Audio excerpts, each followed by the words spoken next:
નમસ્કાર વિદ્યાર્થી મિત્રો, બધા જ વિદ્યાર્થી મિત્રોનું આજના વિડીયોમાં હાર્દિક સ્વાગત છે. સર્વ પ્રકારની સિદ્ધિ આપનાર શ્રી સિદ્ધિવિનાયકજીના શ્રીચરણોમાં કોટી કોટી વંદન કરી આજે આપણે સ્વાધ્યાય પ્રશ્નપત્રનો જે સેટ છે એમાં પ્રશ્નપત્ર 4 જેનો વિભાગ એ એનું સંપૂર્ણ સોલ્યુશન કરીશું. વિદ્યાર્થી મિત્રો, તમારી પરીક્ષાના વચ્ચે છે હવે ખૂબ જ ઓછા દિવસો રહ્યા છે, તો જે તમને આવડે છે એના માટે સમય ના બગાડતા તમને ખ્યાલ અંદાજે આવી જ ગયો હોય છે કે હવે મારે આટલી તૈયારી આ વિષયમાં આટલી તૈયારી થઈ ગઈ છે, આ જ બાકી છે. તો જે બાકી છે એના માટે વ્યવસ્થિત તૈયારી કરવી. અને અત્યારે તમારા બધા જ વિદ્યાર્થી મિત્રોને શાળામાં છે એ પ્રિલિમિનરી પરીક્ષા પણ ચાલતી હોય છે, એના અંદાજે પણ તમને છે એ ખ્યાલ આવે કે મારે કયા ચેપ્ટરમાં કયા વિષયમાં ક્યાં ખામી રહે છે, એ પ્રમાણે તૈયારી કરજો. ચાલો, સારા વિચારોની સાથે સરસ્વતી માતાના શ્રીચરણોમાં પ્રાર્થના કરીએ કે વિડીયો જોનાર, સાંભળનાર અને 2025માં બોર્ડની પરીક્ષા આપનાર બધા જ વિદ્યાર્થીઓને માં છે એ ખૂબ જ સારી એવી સફળતા આપે એવા સારા વિચારોની સાથે આજે આપણે આ વિડીયોની શરૂઆત કરીએ. સૌથી પહેલાં આપેલું છે વિભાગ એ, એમાં નિમ્નલિખિત પ્રશ્નો के नीचे दिए गए विकल्पों में से सही विकल्प चुनकर उत्तर लिखिए. જો માત્ર વિકલ્પ પણ આપેલા હોય છે, પસંદગી જ કરવાની હોય છે તો ઉતાવળ ના કરવી, વિચાર કરી અને પછી પસંદ કરવા. કિસને અપને હિસ્સે કી ચુડિયા નહીં પરંતુ પુડિયા કાકી કે લીએ બચા કર રખી थी तो लाडली. इसमें से वनस्पति विज्ञान का महापंडित कौन सा बन गया तो डंक न. ત્રીજું આપેલું છે सुधा कुलकर्णी को साक्षात्कार के लिए कहाँ बुलाया गया था तो पूना. निम्नलिखित विकल्पों में से सही विकल्प चुनकर रिक्त स्थानों की पूर्ति कीजिए. 3 मार्क છે. ચોથું છે बुढ़ापा खाली जगह रोग का अंतिम समय है तो तृष्णा. 5मुं प्रेमचंद का मूल नाम खाली जगह है तो धनपत राय. 6ठुं धन सुख का खाली जगह भी है तो जादूगर. इति आगळ आपेલું છે निम्नलिखित वाक्यों में से सही वाक्यांश चुनकर वाक्य पूर्ण कीजिए. बिस्मिल की माता जी का सबसे बड़े आदेश था कि उसके द्वारा किसी की प्राण हानि न हो. ત્યાર પછી આગળ 8મું मालती की आवाज़ सुनकर बिंदु की चाल में तेजी आ गई. 9मुં છે कांग्रेस का अधिवेशन किस शहर में था तो लखनऊ. निम्नलिखित प्रश्नों के उत्तर एक एक वाक्य में लिखिए. 2 હોય છે અને બંને લખવા ફરજિયાત છે. बूढ़ी काकी कैसे रोती थी तो बूढ़ी काकी गला फाड़ कर रोती थी. हिरण शावक किसके बाणों से घायल हुआ था तो हरिण शावक दंतुल के बाणों से घायल हुआ था. आगळ आपेલું છે निम्नलिखित प्रश्नों का उत्तर 2-3 वाक्यों में लिखिए. एक જ લખવાનો હોય છે અથવા માં આપેલા હોય છે, જે વ્યવસ્થિત આવડતો હોય એ લખવો. 12મો પ્રશ્ન टेल्को विज्ञापन में चौंकाने वाली क्या बात थी. विज्ञापन प्रसिद्ध ऑटोमोबाइल कंपनी टेल्को यानी कि टाटा को योग्य और परिश्रमी इंजीनियरों की आवश्यकता के बारे में था.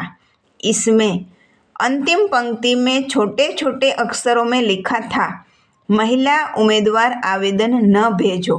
टेल्को के विज्ञापन में यह चौंकाने वाली बात थी. एना ज अथवा आपेलो छे, हमारे देश में किस प्रकार जागृति आ सकती है। हमारे देश में लोग अपने काम में गर्व नहीं लेते हैं। इसके अलावा वे अपनी जिम्मेदारी भी नहीं समझते। यहाँ के लोग श्रम का महत्व नहीं पहचानते और स्वयं मेहनत करने से परहेज करते हैं। गुणी और जानकार लोगों में उदारता नहीं है। वे अपनी विद्या दूसरों को बताना नहीं चाहते। यदि इन बुराइयों को दूर कर दिया जाए तो हमारे देश में जागृति आ सकती है। आगळ आपेલું છે निम्नलिखित प्रश्न का उत्तर 4-5 वाक्य में लिखिए। सुधा के स्थान पर आप होते तो क्या करते। आज की नारी प्राचीन काल की नारी नहीं रह गई है। प्राचीन काल में महिलाओं के लिए विभिन्न कारणों से शिक्षा और विकास के अवसर उपलब्ध नहीं थे। वह पुरुष प्रधान समय था। तब महिलाओं के लिए बहुत कम क्षेत्र उपलब्ध थे।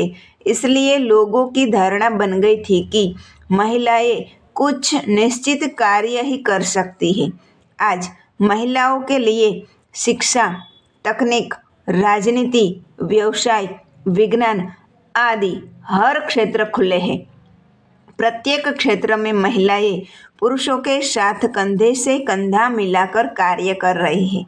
वे कार्यालयों में नियुक्ति से लेकर शिक्षिका, वैज्ञानिक, व्यवस्थापिका, इंजीनियर, नेता आदि सभी रूपों में अपना महत्व सिद्ध कर चुकी है। इसलिए सुधा के स्थान पर यदि मैं होता तो किसी महिला संगठन से संपर्क कर किसी चैनल पर बड़े पैमाने पर डिबेट आयोजित करता, ताकि देश की सभी शिक्षित युवतियों को अपने साथ होने वाले भेदभाव की जानकारी होती और इस प्रकार के नियोक्ताओं को की आंखें खुल जाती। अथवा में आपेलो छे, लाला सदानंद के चरित्र पर अपने विचार स्पष्ट कीजिए।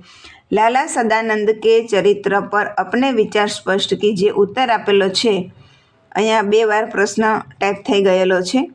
लाला सदानंद एक सज्जन, भले मानस, संवेदनशील और दूसरों की मदद करने वाले व्यक्ति है। उन्होंने कई वर्ष पहले अपने पुरोहित पंडित सादीराम को कर्ज दिया था, लेकिन इतने दिनों बाद भी उन्होंने सादीराम से पैसे का कभी तकादा नहीं किया, बल्कि उनकी विवशता को देखते हुए वे चाहते थे कि वे रुपये न लौटाए तो अच्छा हो। दूसरों की मदद करने में भी वे पीछे नहीं रहते। पंडित सादीराम की सहायता करने के उद्देश्य से ही उन्होंने उनसे पत्रिकाओं से अच्छे चित्र छांटकर जमा करने के लिए कहा था। उन्होंने चित्रों से स्वयं एल्बम बनवाया, विज्ञापन दिया और किसी सेठ के नाम से पत्र भेजकर एल्बम स्वयं अपने पास रखकर सादीराम को रुपये दिलाए। यह सब उन्होंने इसलिए किया ताकि सादीराम के आत्मसम्मान पर आँच न आए और उन्हें यह लगे कि रुपये उन्हें अपनी चीज के मूल्य के रूप में मिले हैं, दान में नहीं। इतना ही नहीं, अपने घर में पंडित सादीराम के हाथ में एल्बम देखकर वे उनका विश्वास बनाए रखने के लिए झूठ बोलते हैं कि एल्बम अब उन्होंने सेठ साहब से मंगवा लिया है। आगळ आपेલું છે, निम्नलिखित कथनों का आशय स्पष्ट कीजिए। विद्यार्थी मित्रों, मारा आ विडियो ने लाइक करजो। आ चेनल पर जे नवा विद्यार्थी छे ए चेनल सब्सक्राइब करवानी बाकी होय तो चेनल ने सब्सक्राइब करजो और मारा आ विडियो ने तमारा साथी मित्रों साथे पण शेर करजो। 14मो प्रश्न, बुढ़ापा बहुधा बचपन का पुनरागमन हुआ करता है, कहते हैं बुढ़ापा बचपन का ही एक रूप है। वृद्धावस्था में मनुष्य की हरकतें बच्चों जैसी हो जाती है। वृद्धावस्था में मनुष्य के अंग प्रत्यंग कमजोर हो जाते हैं और उन्हें बच्चों की तरह दूसरों का सहारा लेना पड़ता है। दिमाग कमजोर हो जाता है और याददाश्त बच्चों की तरह हो जाती है। दांत गिर जाते हैं और मनुष्य का मुंह बच्चों की तरह पोपला हो जाता है। बच्चों की तरह वृद्धों को मान अपमान की परवाह नहीं होती। जैसे बच्चों की बातों पर ध्यान नहीं दिया जाता, उसी प्रकार वृद्धों की बातों पर भी ध्यान नहीं दिया जाता। उनकी इच्छा अनिच्छा का भी कोई महत्व नहीं होता। वृद्धावस्था और बचपन की अधिकांश बातों में समानता होती है। इसलिए कहा जा सकता है कि बुढ़ापा बहुधा बचपन का पुनरागमन होता है। અથવામાં આપેલો છે तुम्हारे लिए प्रश्न अधिकार का है, उसके लिए संवेदना का। शिकारी व्यक्ति और किसी की जान बचाने वाले दोनों में बहुत फर्क होता है। शिकारी को शिकार करके किसी के प्राण लेने में कोई झिझक नहीं होती, बल्कि वह उसे अपनी बहादुरी और मनोरंजन के रूप में देखता है। वह शिकार करना अपना शौक मानता है और शिकार पर अपना अधिकार मानता है। पर संवेदनशील व्यक्ति का हृदय किसी घायल प्राणी को देखकर द्रवित हो उठता है। वह उसका प्राण बचाने के लिए अपनी जान लड़ा देता है। अधिकार जताने वाला व्यक्ति प्राण लेने पर खुश होता है, जबकि संवेदनशील व्यक्ति किसी की जान बचाकर खुश होता है। यदि कोई किसी को प्राण दे नहीं सकता है तो उसे किसी का प्राण लेने का भी अधिकार नहीं है। विद्यार्थी मित्रों, मारा आ विडियोने लाइक करजो। नवा विद्यार्थी मित्रों होय तो मारी चेनलने सब्सक्राइब करजो અને દરેક વિડીયોને તમારા સાથી મિત્રો સાથે અવશ્ય શેર કરજો।